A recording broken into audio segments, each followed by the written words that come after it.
NXT Takeover Toronto is the night before Survivor Series, and we've pretty much gone through the entire card on the last time we talked about this a couple weeks ago. But there are some changes to it, so we'll go through those really quickly. First off, the NXT Tag Team Championships. This may actually be a new match. I'm not sure. The NXT Tag Team Championships will be on the line in a 2 out of 3 falls match. The Revival face DIY, Tommaso Ciampa, and Johnny Gargano.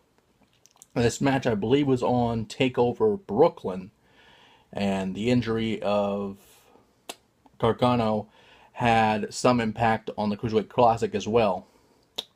But this is a match which could be very interesting because the Revival has done it all in tag team wrestling at this point. Well, except when the Dusty Rhodes Classic, because they had the forfeit due to injury, ironically against DIY. So technically a forfeit win could technically give you a championship match, as in this case it has, apparently.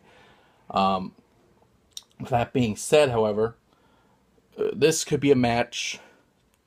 It depends on what the main roster wants to do at this point, with this match at least. Because we've been in this situation before. The Revival could technically lose this bout and still be called up to the main roster, whether it be Raw or SmackDown.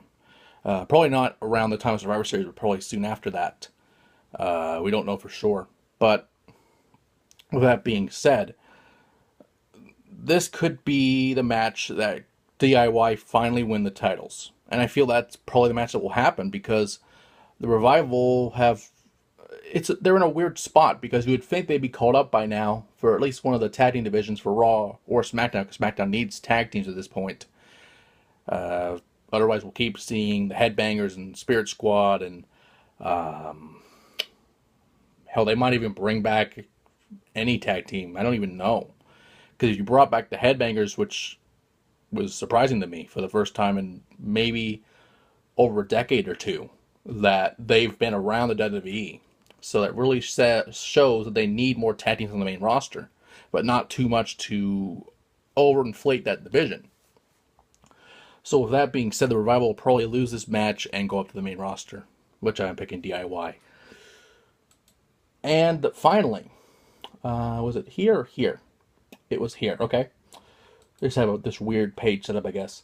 The Dusty Rhodes Classic, we talked about it a little bit, just because we didn't really know how the tournament was going on at that point. I did not expect... Well, I expected one of these teams to make it to the final, but not the other one. I basically had it as a Sanity Offers of Pain final. But that's not the case. It is the Offers of Pain in the final, but they will be facing TM61. And this will be interesting because... Excuse me. I don't even remember the last time a shark cage would be involved in the match. But due to orders of General Manager William Regal, they will have Paul Ellering surrounded inside. A shark cage will be lifted maybe a good 10-15 feet up in the air. Maybe even higher than that. I'm not quite sure. We have not really seen a shark cage in WWE. I want to say since China was put in one back in the day. I don't think that's accurate, but that's the last time I can personally remember that happening. And this has a big disadvantage for the Offers of Pain, a team that I have said for months could be the newest. This could be a reincarnation, maybe, of the Legion of Doom. And that's very high praise for a tag team, no doubt. But if Ellering is behind them, then they must be good enough to be put in this position. However, I don't even remember if any of these teams were around, maybe even in the Performance Center around the time Dusty Rhodes passed away. I don't really know for sure, so this could be a first where people that have not been around Dusty Rhodes may win this tournament. And it's a very scary thought, to be honest, but it was going to happen eventually. But I don't know, because I can go either way with this.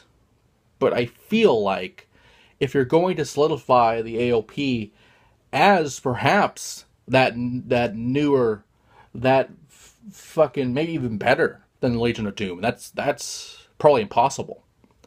But if you're going to solidify them as a team that is affiliated with a legendary manager like Paul Ellering, you have to have them win the Dusty Rhodes Classic, and that's how I feel it's going to happen.